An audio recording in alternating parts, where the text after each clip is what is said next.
على الدقيقة 20 من أحداث الشوط الأول، وما زال التعادل السلبي هو القائم والمسيطر على الأمور.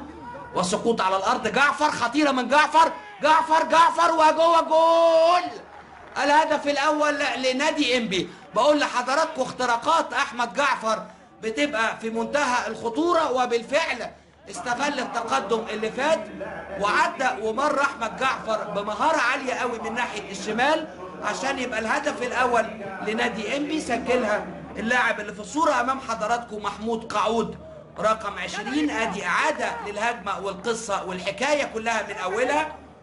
بدأت بتقدم كهربا، وقع كهربا لكن اشتغل فردي احمد جعفر بشكل رائع ومررها بالعرض الغير مراقب تماما محمود قعود عشان يسجل الهدف الاول لإنبي. 1 إنبي لا شيء اتحاد الشرطة. كانوا بيعترضوا لاعبي اتحاد الشرطة على طارق سامي حكم اللقاء، كانوا بيطالبوا في احتساب مخالفة في اللعبة اللي فاتت، لكن المخالفة لما اللعبة اتعدت لنا من خلال الهدف مرة واثنين وثلاثة ما لقيناش وجود مخالفة ولا حاجة. أحمد جعفر، أبو شمامة، مرور بمهارة عالية قوي من مصطفى شمامة، ويبدأ الهجمة المرتدة الأمامية عندنا أنا بجول، لكن ده اللي بنتكلم عنه، لكن خارج حارس المرمى. خروج خاطئ، خطيرة ريكو ممكن، خطيرة جدا، يا سلام على الهدف، جوه جول، هدف عالمي من صلاح ريكو. لكن الخطأ هنا فين؟ علي لطفي عامل لقاء أكتر من رائع، لكن غلطة الشاطر بألف يا علي، غلط غلطة الحقيقة يعني ما يغلطهاش حارس من الحراس الناشئين. يكلمكم بقى عن الحاجات دي كابتننا الكبير الكابتن عصام عبد المنعم في الاستوديو التحليلي. خرج بشكل متسرع جدا.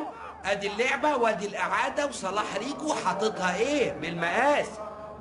صلاح ريكو سجل في لقاء الذهاب، وها هو صلاح ريكو بيسجل في لقاء العوده هدف التعادل لنادي اتحاد الشرطه. ادي طالع علي لطفي، سرح بقى ما تفهموش ولا ايه علي لطفي في اللعبه اللي فاتت، لكن صلاح ريكو رد عليه وقال له اوعى يا علي تسرح معايا، وحطها على طول عشان تبقى هدف التعادل.